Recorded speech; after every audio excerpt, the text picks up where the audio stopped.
Good afternoon, and my name is Andrew Richardson. Today we're going to be talking about beer. I know you all know what beer is, and that many people around the world drink it every day. But do you know how it's made? And better yet, what if I told you that you can make your own beer at home with some simple equipment and the ingredients involved? Well, look no further because that is exactly what this discussion is about. I'm going to tell you about the importance of cleanliness, the ingredients involved in the process, and the actual process itself. Over the years, I've made a couple successful homebrews myself, and I was taught by somebody who has made many good homebrews over the years, so I feel myself qualified to talk about this subject. Starting with sanitation, it's important to note that fermentation is caused by yeast in the beer. If you don't sanitize your equipment properly, then you're going to end up with bacteria or other wild yeasts in your beer, and they could easily outcompete your yeast that you want. This causes a sourness in the beer, and it generally is considered an infection and is thrown out. Therefore, sanitation is very important. Moving on to ingredients.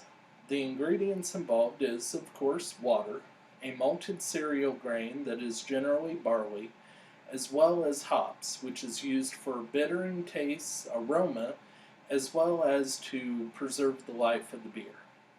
And of course, yeast is added after those three have been cooked and that mixture has been allowed to cool. When they're mixed in a bucket like this, which is called a primary fermenter. The primary, in a two-stage setup like this, will be used for about 3 to 5 days until the majority of the fermentation has processed. To move everything over to the secondary, which is what this carboy is called, is done by using a siphon like this.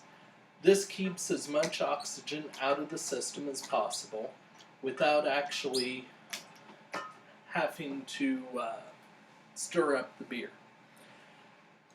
This process is important because the beer gets oxidized over time if allowed to remain in contact with air. And that is why we do this process in buckets like this.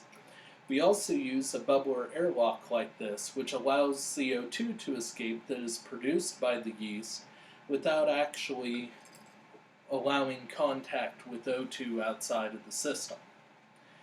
After the process has allowed for the beer to be transferred over here and it has ended its fermentation process, it'll be moved back to this bucket to allow priming, which is adding extra sugar to carbonate it, and then it'll be bottled using bottles of various sizes depending on the maker's preference.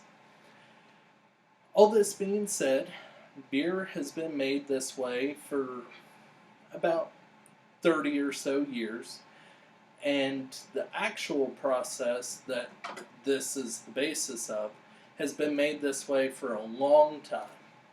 And now you too know this process of how to make beer at home.